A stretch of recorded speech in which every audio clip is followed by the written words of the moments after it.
هل ابنك بيصحى الصبح هدومه مبلولة ولسه بيعمل على نفسه بعد سن المدرسة؟ التبول اللا إرادي من أكتر المشاكل اللي بتسبب قلق عند الأهل، بس مش دايما بيكون مرض ولا مشكلة كبيرة. أنا دكتور يوسف استشاري طب الأطفال، وفي الحلقة دي هنعرف إمتى نطمن وإمتى نقلق، إزاي نساعد أطفالنا يتغلبوا على مشكلة التبول اللا إرادي، وإيه الخطوات العملية اللي نقدر نعملها علشان نعالج المشكلة.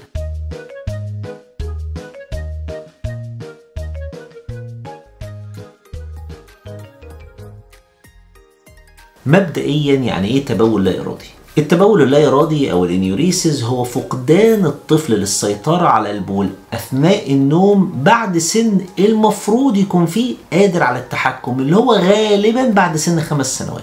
وده في منه نوعين، نوع اسمه تبول لا ارادي اولي، هنا الطفل عمره ما اتحكم تماما في البول، وتبول لا ارادي ثانوي، هنا بقى الطفل كان متحكم وبعدها رجع يعملها تاني. طب يا دكتور ايه الاسباب اللي ممكن تخلي ابني عنده تبول لا ارادي؟ ممكن يكون فيه تاخر بسيط في نمو المثانه نفسها او الاعصاب اللي بتتحكم فيها، ممكن يكون نوم الطفل عميق جدا فما بيحسش بالاشاره اللي بتروح من المثانه للمخ ان محتاجه يروح الحمام، عوامل وراثيه لو كان الاب او الام وهم صغيرين عندهم نفس المشكله، او بعض الاضطرابات النفسيه البسيطه زي مثلا ان في توتر في البيت، دخول مدرسه جديده، او ان بقى عنده اخ اصغر، واحيانا مشكله عضويه، ودي مهمه جدا ان احنا نستبعدها قبل ما نبدا اي علاج، زي ان الطفل يكون عنده التهاب في مجرى البول، او يكون عنده بدايه مرض السكر، او يكون عنده مشكله في المثانه. طب يا دكتور ايه العلامات اللي تقلق وتخليني اخد ابني واروح بيه للدكتور؟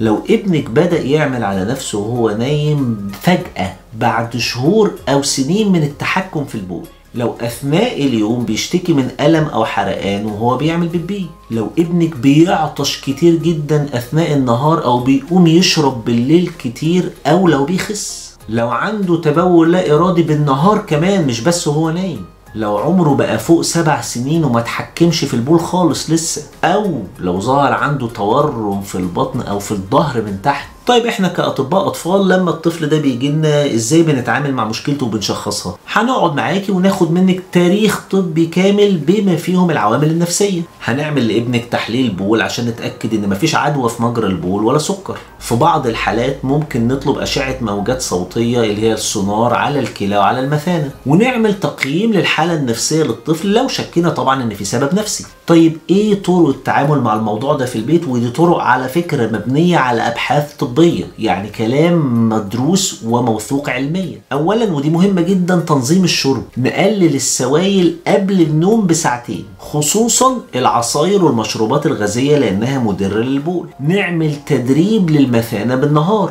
يعني نشجع ابننا على تأجيل التبول بالنهار بس بالتدريج، وده واحدة واحدة هيزود قدرة المثانة بتاعته. نعمل تنظيم لمواعيد دخول الحمام، يعني يدخل الحمام بمواعيد ثابتة أثناء النهار وبعد كده يدخل الحمام مباشرة قبل ما ينام. مهم جدا اللي جاية دي رغم ان ناس كتير بتستهون بيها، وهي ان احنا نعمل جدول للمكافآت، يعني نعمل جدول ونعلقه عنده في الأوضة، وكل يوم الطفل يصحى فيه ناشف ياخد نجمة أو ستيكر، بعد عدد معين من الايام الناشفه دي عدد معين من النجوم او من الستيكرز ياخد مكافاه. مش لازم تكون المكافاه ماديه، ولكن حاجه يكون الطفل مثلا كان نفسه فيها. مهم جدا ان احنا ما نلومش الطفل ده او نحرجه لانها حاجه مش بايده، ولا نوبخه ولا نحسسه انه فاشل، ولان ببساطه اللوم ده هيزود التوتر، والتوتر هيزود التبول اللا ارادي. وده جدول مثلا يلخص الكلام اللي احنا قلناه كمقترح، يعني ايه الجدول اللي ممكن نعمله في اليوم علشان نساعد الطفل ده. خدي له سكرين شوت وخليه عندك وممكن تبداي بيه.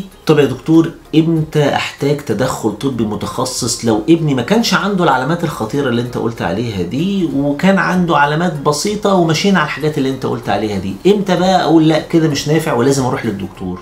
لو كل الخطوات اللي احنا قلنا عليها دي عملتيها مظبوط وما جابتش نتيجة بعد 3 شهور، او حتى قبل ما تكملي ال3 شهور، لو الطفل بقى محبط جدا او تأثر نفسيا بالموضوع ده، هنا الدكتور ممكن يبدأ بعض العلاجات زي الانيوريسيس الارم. ده بيبقى زي منبه صغير كده بيتحط في الملابس الداخلية بتاعت الطفل، واول ما يبدأ يحصل بلل بيديله انذار عشان الطفل يتعلم يقوم واحدة واحدة يدخل الحمام.